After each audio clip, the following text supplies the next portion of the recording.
बारिश में अगर आप पान की बेल में ये फर्टिलाइजर डाल देंगे या कटिंग से लगा हुआ पान का पौधा या आप नर्सरी से लेकर आए हैं उसको अगर इस प्रकार के सॉइल मिक्स में फर्टिलाइजर भी अगर आप लगा देंगे तो पौधा आपका बहुत ही हेल्दी ग्रोथ करने लगेगा। हेलो फ्रेंड, मैं सविता ग्रीन गार्डन गुजरात से। आज मैं आपके साथ में शेयर करूंगी पान बेल की देखभाल मानसून सीजन में और किस तरीके से रिपोर्टिंग करनी है। यदि आप पान का बेल का पौधा लेकर आते हैं नर्सरी से तो उसको किस मिट्टी में लगाना है, कैसा सॉइल मिक्स होना चाहिए, कौन सा फर्टिलाइजर होना चाहिए, या फिर आपने पान की बेल को कटिंग से रेडी किया है तो किस तरीके के सॉइल मिक्स में, किस तरीके के पॉट में आपको उसको लगाना है। ये मेरा पान का बेल है जो कि लगभग 1.5-2 साल का हो गया है और काफी अच्छे से हेल्दी कंडीशन से मेरे गार्डन में टिका हुआ है। इसी पान की बेल से मैंने कई सारी कटिंग भी लगाई हैं अपने गार्डन में और आज मैं आपके साथ में उनकी रिपोर्टिंग भी शेयर करूंगी किस तरीके के सॉइल मिक्स में लगाना है जिससे कि पान की बेल आपकी सूखे नहीं, मरे नहीं। पान एक बहुत ही शुभ प्लांट होता है जिसको सभी अपने गार्डन में या अपने बालकनी में लगाना पसंद करते हैं। पूजा में भी यूज होता है और खाने में भी यूज होता है। पान में जो है कई सारी वैरायटी आती है। ये मेरा मीडियम वैरायटी का मगई पान है जो कि देखने में कुछ इस तरीके से दिखाई देता है। बहुत बड़े इसके पत्ते नहीं होते हैं लेकिन मीडियम साइज के रहते हैं। जो पूजा वगैरह में चढ़ता है ये वही पान है, लेकिन ये पान ईटेबल भी है। कुछ पान रहते हैं जो इनको आप जो है नॉर्मली आप खा नहीं सकते हैं, लेकिन ये वाले पान जो है इनके पत्तों को आप जो है खा सकते हैं। अब मेरे गमले की मिट्टी आप देख रहे हैं थोड़ी सी ड्राई दिख रही होगी ऊपर से, लेकिन ये मिट्टी ड्राई नहीं है, इसमें मॉइस्चर ऑलरेडी काफी अच्छे से है। और मेरा जो ये प्लांट है ये रेड सॉइल मिक्स में लगा हुआ है। तो सबसे पहली बात कि जब हम इसको लगाना चाहते हैं तो हमको किस तरीके के सॉइल मिक्स में लगाना है। मेरा प्लांट जो है रेड सॉइल में लगा हुआ है जैसे कि मैंने आपको पहले बताया।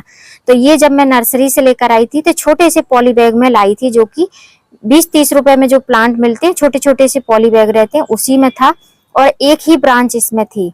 लेकिन जो है मैंने इसकी कटिंग लगा के पिंचिंग कर करके प्रूनिंग कर करके इसको काफी अच्छा घना बना लिया है। पौधे में पिंचिंग प्रूनिंग जितनी जरूरी है उतना ही जरूरी फर्टिलाइजर भी होता है।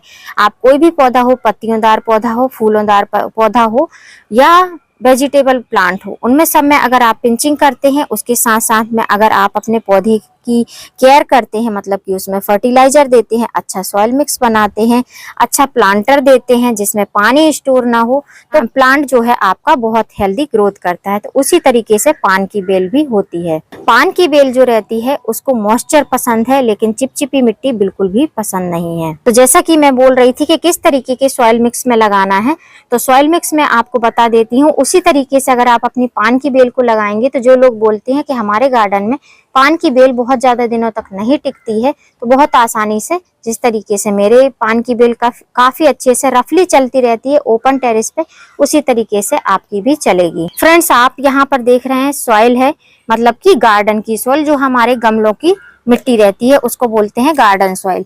तो ये जो गार्डन सॉइल है आपको काफी अच्छी भुरभुरी दिखाई दे रही होगी। कारण ये है कि इसमें जो है सैंड की मात्रा मिक्स है। अगर आपके गार्डन की मिट्टी में या पॉट की मिट्टी में सैंड मिक्स नहीं है तो आप अलग से सैंड मिक्स कर सकते हैं।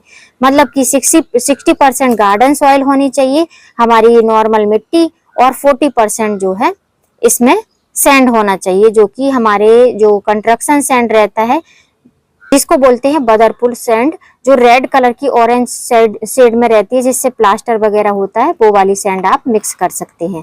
उसके बाद में आपकी सॉइल जो है बहुत अच्छी बन जाएगी, उसमें किसी प्रकार का पानी रुकेगा नहीं। मेरी मिट्टी में ऑलरेडी सैंड मिक्स था लेकिन मैंने आपको दिखाने के लिए मिक्स कर दिया है। ये है बदरपुर सैंड जिसको बोलते हैं। इसमें छोटे बड़े दोनों ही प्रकार के ग्रेन्यूल्स हैं, मतलब कि जो छोटे पार्टिकल्स हैं वो भी हैं और जो बड़े बड़े आपको दिखाई दे रहे हैं वेस्टेज वो भी हैं। तो मैं इसी तरीके के सैंड में अपने प्लांट को लगाती हूँ जो कि बेडरन सॉइल में लगते हैं, उस तरीके के प्लांट को। तो मैं इसी सॉइल का यूज करती हूँ अपने जो पान की बेल को लगाने के लिए। जैसा कि मैंने बताया कि आज मैं आपके साथ में रिपोर्टिंग भी शेयर करूंगी। तो पहले मैं आपको दिखाऊंगी कि ये सॉइल मिक्स कैसा, तो ये इस तरीके का सॉइल मिक्स होना चाहिए। फर्टिलाइजर मैं आपको बाद में दिखाती हूँ। अब यदि आपके पास में पान की बेल है और रेनी सीजन में आप इसकी कटिंग लगाना चाहते हैं तो बहुत ही अच्छा सीजन है। इस टाइम पर अगर आप रेनी सीजन में कटिंग लगाएंगे पान की तो बहुत आसानी से लग जाती है, उसकी कोई देखभाल भी आपको नहीं करनी पड़ेगी। जैसे हमारे यहाँ पर लगातार बारिश गिरती है, डेली ही थोड़ी थोड़ी बूंदाबांदी तो आसानी से होती रहती है और जितनी भी बारिश गिरे, अगर मिट्टी आपने अच्छी बनाई है, चाहे कटिंग लगाने के लिए, चाहे जो है आप बड़ा सा प्लांट लगाने के लिए, तो आपकी कटिंग या प्लांट कभी भी मरेगा नहीं। तो अगर आप कटिंग लगाना चाहते हैं तो इस तरीके की ऊपर की साइड की कटिंग लेना है। आपको दिख रही है इसमें जो है पत्तियां आ रही हैं, तो ऐसी ही कटिंग लेना है जहां ग्रोथ हो रही हो। जिन ब्रांच में ग्रोथ नहीं हो रही है वहां की पत्तियां आपको नहीं लेना है। और यहाँ पर आप देखेंगे तो एरियल रूट्स आपको दिखाई देंगी। ये देखिए जगह जगह आपको एरियल रूट्स दिखाई देंगी। तो 1 node area, 2 node area, 3 node area, 3 के नीचे से आप यहाँ से इसको कट कर लें। उसके बाद में यहाँ की पत्ती आप हटा दें और इतनी जो है 1 नोड एरिया, 1 से 2 नोड एरिया आप जो है मिट्टी में दबा दें। यदि आप कटिंग लगाना चाहते हैं तो किस तरीके का सॉइल मिक्स होना चाहिए, तो कटिंग लगाने के लिए भी प्रॉपर यही सॉइल मिक्स आपको चाहिए। जिस तरीके के सॉइल मिक्स में कटिंग लगेगी वैसे ही में आपकी जो है मेन प्लांट जो रहता है वो भी लगेगा। अब मैंने आपके साथ में शेयर कर दिया है कि कटिंग किस तरीके से आपको कट करके लगाना है। तो यहाँ पर आप मेरा पॉली बैग में लगे हुए 2 कटिंग से लगे हुए प्लांट देखेंगी, जिनको मैंने पहले भी वीडियो में आपके साथ में शेयर किया है। इसमें फर्टिलाइजर डाला था, उसके बाद आप इसकी ग्रोथ देख सकते हैं, बहुत अच्छे से ग्रोथ हो रही है। अब ये आप नहीं बोल सकते कि इसकी जो है पत्तियां लेमिनिस हैं, मतलब कि नियॉन कलर की हैं।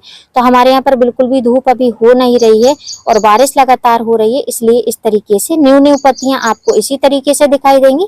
जैसे जैसे नीचे की पत्तियां रहेंगी वो जो है थोड़ा सा कलर चेंज कर लेंगी, डार्क कलर हो जाएंगी। और इस वाले ग्रो बैग में आप देखेंगे तो ये 9 इंच का ग्रो बैग है, जिसमें जो है डहलिया का बल्ब लगा हुआ था। तो मैंने इसी में रैंडमली जो है 3 कटिंग लगा दी थी। तीनों कटिंग आप देख सकते हैं बहुत ही हेल्दी ग्रोथ कर रही हैं। तो आप रेनी सीजन में कटिंग लगाना चाहते हैं तो आप इस तरीके से कटिंग को लगा सकते हैं और देख सकते हैं इनमें बहुत ही अच्छी ग्रोथ भी हो रही है। तो मेरे कटिंग से जो है पान के 5 प्लांट रेडी हो चुके हैं, जिनमें से इनको तो मैं रिपोर्ट करने वाली नहीं हूँ, लेकिन इनको मैं रिपोर्ट करूंगी और दोनों प्लांट को एक ही पॉट में लगाऊंगी। अब ये जो कटिंग मैंने लगाई थी ऐसे ही लगा दी थी, तो आप देख सकते हैं आधे पॉली बैग में मिट्टी है, आधे में है भी नहीं, और ये भी सैंडी सॉइल ही है। लेकिन ये जो है रेड सॉइल मिक्स में मैंने इसकी कटिंग लगाई थी, क्योंकि पॉली बैग में ऑलरेडी पहले से मिट्टी भरी हुई थी। तो अब इन कटिंग को लगाने के लिए मैं जो पॉट लूंगी वो इस तरीके का नर्सरी का पॉट लूंगी, जो कि 5 इंच का है। इतना ही पॉट इनफ है, क्योंकि जो हमारी पान की बेल रहती है वो बहुत ज्यादा नीचे जड़ नहीं छोड़ती हैं, ऊपर की साइड में ही फैलती हैं। अगर इनको फैला पॉट मिल जाए तो ये नीचे लेट लेट के बहुत सारी स्पेस कवर कर लेती हैं। और ड्रेनेज बहुत अच्छे होने चाहिए। अगर आप पान की बेल लगा रहे हैं तो जो नीचे ड्रेनेज होल हैं वो बहुत अच्छे होने चाहिए। ड्रेनेज होल को कवर करने के लिए मैं जो है इस तरीके के सिंथेटिक कॉटन का यूज करती हूँ। रेयर ही है कि मैं कोई ठीकरी वगैरह लगाऊं, बाकी मैं इसी का यूज करती हूँ, क्योंकि ये जो है हल्का पड़ता है टेरेस गार्डनिंग में।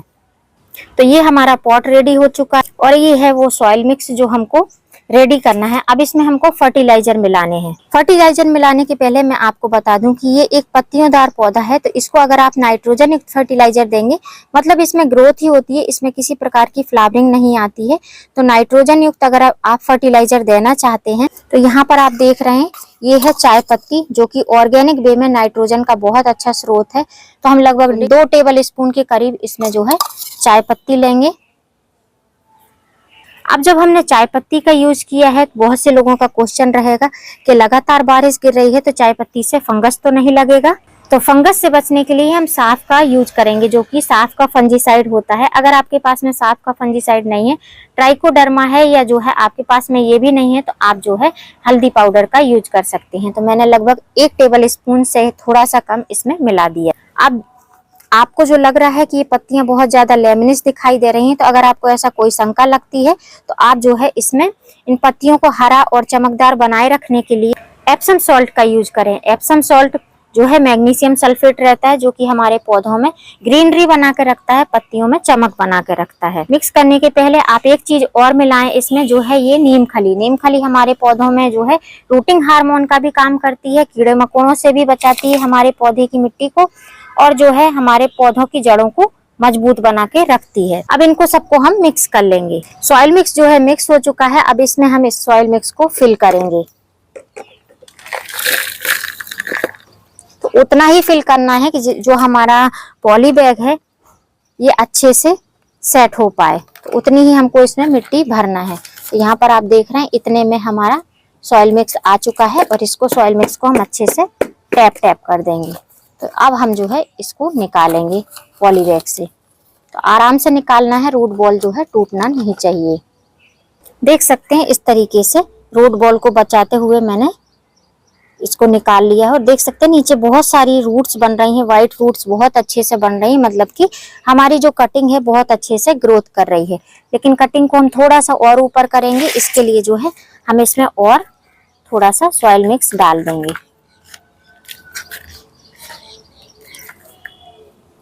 इस तरीके से, और उसके बाद में इसको हम मिट्टी से फिल कर देंगे। तो देख सकते हैं इस तरीके से हमने जो कटिंग लगाई थी, कटिंग हमारी बारिश के सीजन में लग भी गई, उनकी ग्रोथ भी हो गई और उनको हमने एक पॉट भी दे दिया है। तो अब इनमें हम फर्टिलाइजर डालने के बाद में पानी देना बिल्कुल भी नहीं भूलना है। और पानी देना है तो इस तरीके से हाथ लगाकर पानी देना है, जिससे कि मिट्टी में किसी प्रकार के गड्ढे नहीं हो। और पानी 2 से 3 बार देना है, रुक रुक के पानी देना है, जब तक कि ड्रेनेज से पानी ना निकलने लगे। जब तक इसका एक बार पानी सूखता है दूसरी बार देंगे, तब तक हम जो है अपने दूसरा जो मेन प्लांट है, जो इसका मदर प्लांट है, उसमें हम फर्टिलाइजर देंगे। अब जो हमारा मदर प्लांट है इसकी ग्रोथ तो काफी अच्छी हो रही है, लेकिन तब भी जब ग्रोथ होती रहे प्लांट की तो हमको इसमें फर्टिलाइजर देने में कंजूसी नहीं करनी चाहिए। आप देख सकते हैं प्लांट मेरा बहुत ही हेल्दी चल रहा है। तो इस आपको मैं नीचे दिखाऊं तो नीचे जो है आपको इसकी रूट्स दिखाई दे रही होंगी। यहाँ पर आप देखेंगे तो आपको रूट्स दिखाई देंगी। तो इन रूट्स को तो आज हम कवर करेंगे ही, उसके पहले जो है ये जो मैंने अभी आपके साथ में सॉइल में फर्टिलाइजर मिक्स किया था, इसी चीज को हम डालेंगे। उसके साथ साथ क्योंकि प्लांट जो है काफी बड़ा है, काफी हेल्दी है, तो इसको फर्टिलाइजर भी ज्यादा लगेगा। तो उसके लिए सेम फर्टिलाइजर लूंगी। यहाँ पर आप देख पा रहे होंगे ये सेम फर्टिलाइजर है, जो की है चाय पत्ती, नीम खली, फंजीसाइड और एप्सम सॉल्ट। इन तीनों चीजों को हम मिक्स कर लेंगे और मिक्स करके चम्मच की मदद से मिक्स करेंगे। और मिक्स करके जो है ये देख सकते हैं, अपने हिसाब से अपने प्लांट के अकॉर्डिंग आप फर्टिलाइजर ले सकते हैं। मैंने लगभग 1 टेबल स्पून जो है नीम खली लिया है और 1 टेबल स्पून के करीब चाय पत्ती ली है, आधा टेबल स्पून के करीब मैंने एप्सम सॉल्ट लिया है और आधा टीस्पून से भी कम ही मैंने फंजीसाइड लिया है। तो इसको हम इस तरीके से कर देंगे। अब आप सोच रहे होंगे कि मैंने प्लांट की गुड़ाई क्यों नहीं करी है। तो इसलिए गुड़ाई नहीं करी है क्योंकि अभी इसकी रूट्स जो है आपको ऊपर ही दिख रही हैं और प्लांट में बिल्कुल भी पानी रुकता नहीं है पॉट में, तो इसलिए जो है मैंने इसकी गुड़ाई भी नहीं की है। अब ऊपर से हम ये जो फर्टिलाइजर वाला जो है सॉइल मिक्स है इसको डाल देंगे, तो रूट भी हमारी कवर हो जाएंगी और नीचे से जो है प्लांट को अच्छे से न्यूट्रिशंस भी मिल पाएंगे। तो प्लांट भी हमारा हेल्दी ग्रोथ करता रहेगा। और थोड़ा सा टैप टैप कर देना है। इस तरीके से आप देख सकते हैं रूट जो है ढक चुकी है। और जैसा कि मैंने अभी बताया कि जब भी फर्टिलाइजर देना है सॉलिड, तो आपको जो है इसमें पानी डालना बिल्कुल भी नहीं भूलना है। चारों तरफ से पानी डाल देंगे। मिट्टी में नमी है ऑलरेडी, तो उतना ज्यादा पानी नहीं डालना है और मौसम भी खराब है तो अभी बारिश तो गिरेगी ही। बस इतना ही हमको करना है। अगर आपके जो है पान की बेल में पत्तियां ग्रोथ नहीं कर रही हैं, पत्तियां पीली हो रही हैं, झड़ रही हैं, ग्रोथ नहीं हो रही है, तो आप इस तरीके के नुस्खे कर सकते हैं अपने पौधे के साथ। और यहाँ पर जो हमने कटिंग लगाई थी, मतलब कटिंग से रेडी हुआ प्लांट लगाया था, इसमें एक बार पानी डाला तो ड्रेनेज से जो है पानी निकल चुका है, लेकिन एक बार हम और फिर से पानी डालेंगे। मतलब कि हमने जो पॉट यूज किया है जिसमें ड्रेनेज होल बहुत अच्छे हैं, तो हमारा प्लांट जो है हेल्दी चलता रहेगा। अगर आपने कटिंग नहीं लगाई है पान की बेल की, तो आप अभी भी कटिंग लगा सकते हैं। उम्मीद करती हूँ फ्रेंड वीडियो हेल्पफुल रहा होगा। वीडियो अगर अच्छा लगा हो तो वीडियो को लाइक करना, सब्सक्राइब करना बेल आइकन के साथ। फिर मिलूंगी किसी नई वीडियो में नए टॉपिक के साथ। तब तक के लिए हैप्पी गार्डनिंग।